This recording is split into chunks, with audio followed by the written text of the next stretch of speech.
আসসালামু আলাইকুম ওয়া রাহমাতুল্লাহি ওয়া বারাকাতুহু। ইন্নাল হামদালিল্লাহি ওয়াহদাহু ওয়াস-সালাতু ওয়াস-সালামু আলা মান লা নাবিয়্যা বা'দা। আম্মা বা'দ, ফাআউযু বিল্লাহি মিনাশ শাইতানির রাজীম। বিসমিল্লাহির রাহমানির রাহিম। وأنفقوا مما رزقناكم من قبل أن يأتي أحدكم الموت فيقول رب لولا أخرتني إلى أجل قريب فأصدق وأكن من الصالحين।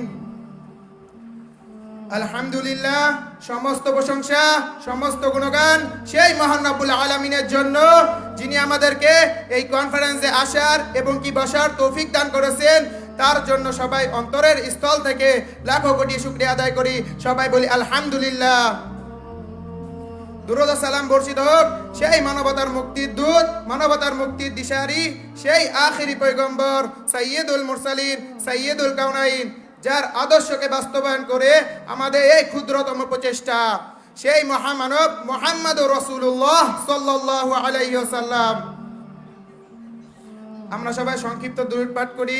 আল্লাহুম্মা সাল্লি আলাইহি, আল্লাহুম্মা বারিক আলাইহি। আজকে আমি মৃত্যুর সময় যে আফসোস রয়ে যাবে এই বিষয়ের উপর কিছু আলোচনা করব ইনশাআল্লাহ। ওয়া মা তাওফিক ইল্লা বিল্লাহ। মানুষের সামনে যখন মৃত্যু এসে হাজির হবে, যখন নাকি মালাকুল মাউত জান কবজ করা প্রস্তুতি নেবেন, তখন আমরা কি নিয়ে আফসোস করব আপনারা জানেন? মৃত্যুর মতো কঠিন মুহূর্তে আমাদের আফসোসের বিষয় হবে দান সাদাকা। ঠিক এই ব্যাপারে আল্লাহ সুবহানাহু ওয়া তাআলা বলেছেন, ওয়া আনফিকু মিম্মা রাযাকনাকুম মিন ক্বাবলি আন ইয়াতিয়া আহাদাকুমুল মাউত فيقول رب لولا أخرتني إلى أجل قريب فأصدق وأكن من الصالحين। অর্থ, আর আমি তোমাদেরকে যে রিজিক দিয়েছি তোমরা তা থেকে ব্যয় করবে তোমাদের কারো মৃত্যু আসার আগে আগেই। অন্যথায় মৃত্যু আসলে সেই বান্দা বলবে, হে আমার রব, আমাকে আরো কিছু সময়ের জন্য সুযোগ দিলে আমি দান সাদকা করতাম এবং কি নেককারদের অন্তর্ভুক্ত হয়ে যেতাম। বান্দার এই আক্ষেপের প্রেক্ষিতে আল্লাহ সুবহানাহু ওয়া তাআলা বলেছেন, ওয়ালা ইউআখিরুল্লাহু নাফসান ইযা জাআ আজালুহা ওয়াল্লাহু খাবীরুম বিমা তা'মালুন।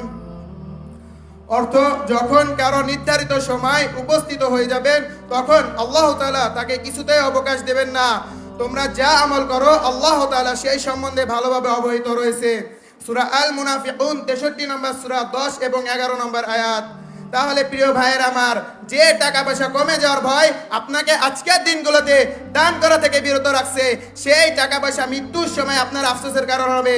তাকে ভাবাচ্ছে আপনাকে স্থির মনে নিজেকে জিজ্ঞাসা করুন তো, আপনি কি চান মৃত্যুর সময় দান সাদাকার বিষয় আপনার আফসোসের কারণ হোক? আপনি অবশ্যই সেটা চান না।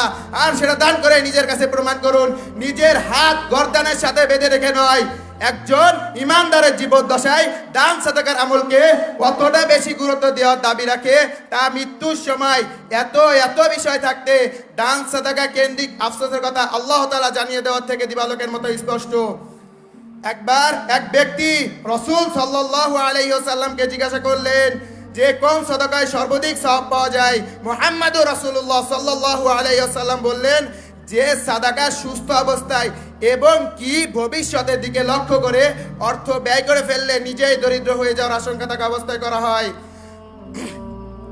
মুহাম্মদুর রাসূলুল্লাহ সাল্লাল্লাহু আলাইহি ওয়াসাল্লাম আরো বললেন, আল্লাহর পথে ব্যয় করাকে সেই সময় পর্যন্ত দেরি করো না যখন নাকি আত্মা তোমার কণ্ঠনালীতে এসে যায় এবং তুমি মরতে থাকো, আর বলো এই পরিমাণ অর্থ অমুককে দিয়ে দাও, এই পরিমাণ অর্থ অমুক কাজে ব্যয় করো।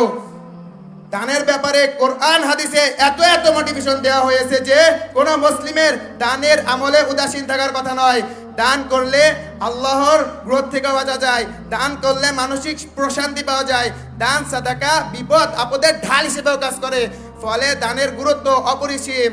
আল্লাহ সুবহানাহু ওয়া তাআলা দানের ব্যাপারে মোটিভেশন দিয়ে দানের পুরস্কারের বিশালতা বোঝাতে চমৎকার এক উপমা দিয়ে বলেছেন, মাসালুল্লাযীনা ইউনফিকুনা আমওয়ালাহুম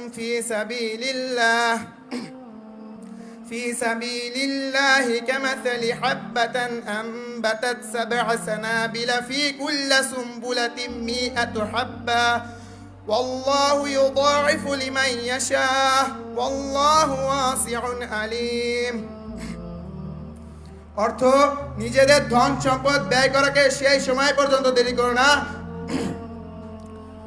যারা নিজেদের ধন সম্পদ আল্লাহ তাআলার পথে খরচ করে। তাদের উদাহরণ হচ্ছে কোন একটি বীজের মতো, যে বীজটি বপন করার পর তা থেকে একে একে 60টি শীষ বের হলো, আবার এর প্রতিটি শীষে রয়েছে 100টি করে শস্যদানা। আসলে আল্লাহ তাআলা যাকে চান তাকে বহুগুণ বৃদ্ধি করে দেন। আল্লাহ তাআলা অনেক পর্যায়ময় এবং কি সর্বজ্ঞ। প্রতিটি শীষে 100 করে শস্যদানা থাকলে 60টি শীষে 700 শস্যদানা থাকবে। চিন্তা করছেন কত বিশাল পরিমাণ। সুবহানাল্লাহ। কেবল এতটুকুতেই তো শেষ নয়, আল্লাহ তাআলা বলে দিয়েছেন যে বান্দা আল্লাহ তাআলার অনুগত থাকবে, আল্লাহ তাআলার প্রিয় বান্দা হিসেবে পরিণত হতে পারে, আল্লাহ তাআলা তাকে বরং বহুগুণে পুরস্কার দান করবেন শেষ বিচারের দিন। দানের ব্যাপারে এর চেয়ে বড় মোটিভেশন আর কি হতে পারে প্রিয় ভাইয়েরা আমার? এরপরেও কি আমরা দানের ক্ষেত্রে নিজেদেরকে পিছিয়ে রাখবো, নিজেদের অন্তরে কৃপণতা ঠাঁই দেব? উপযুক্ত আয়াতের শেষ অংশে আল্লাহ তার বান্দাদেরকে তার অন্যতম 2টি গুণ স্মরণ করিয়ে দিয়ে বলেছেন, আল্লাহ তাআলা পর্যায়ময় এবং কি সর্বজ্ঞ। অর্থাৎ বান্দাকে দেওয়ার জন্য আল্লাহ তাআলার কাছে অসংখ্য অগণিত নিয়ামত রয়েছে। তার পর্যায়ময় গুণ উল্লেখ করিয়ে দিয়ে বুঝেছেন যেন তার বান্দা বুঝতে পারে যে বান্দাকে বড় পরিসরে প্রতিদান দেওয়ার জন্য তার মাবুদ অভাবী নন, তার রবের কাছে এত বেশি পরিমাণ রয়েছে যা কোনোদিন দিয়ে শেষ করার নয়।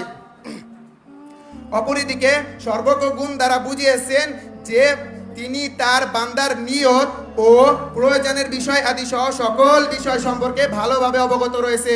এছাড়া বান্দা কোন অবস্থায় আছে সেটা মুখ দিয়ে বলার আগে তিনি তার সকল খবর জানেন। সুতরাং বান্দার টেনশনের কোনো কারণ নেই। বান্দা কেবল সঠিক পথে থাকলেই হলো, দানের মতো সকল ইবাদতে মনোযোগী হলেই হলো। দেখুন প্রিয় ভাইরা আমার, খুবই দুঃখজনকভাবে আমরা অনেকেই একদিকে দান করি, আবার অন্যদিকে ঢাক ঢোল পিটিয়ে প্রচার করে বেড়াই যে আমি অমুককে অমুক মসজিদে কিংবা অমুক প্রতিষ্ঠানে এত টাকা দান করেছি। এগুলো কি কোনো মানুষকে শুনিয়ে লাভ আছে আপনাদের? সেই দানের তো কোনো মানেই হয় না। যেই দান আল্লাহর সন্তুষ্টকে কেন্দ্র করে করা হয় না, যে দানের উদ্দেশ্য হয়ে থাকে লোক দেখানো কিংবা দানশীল বলে লোক মুখে পরিচিতি লাভ করা। আল্লাহ তাআলা আমাদের এই কথার উপরে আমল করার তৌফিক দান করুক। আমিন। আখির দাওয়ানা আনিল হামদুলিল্লাহি রাব্বিল আলামিন। আসসালামু আলাইকুম ওয়া রাহমাতুল্লাহি ওয়া বারাকাতুহু।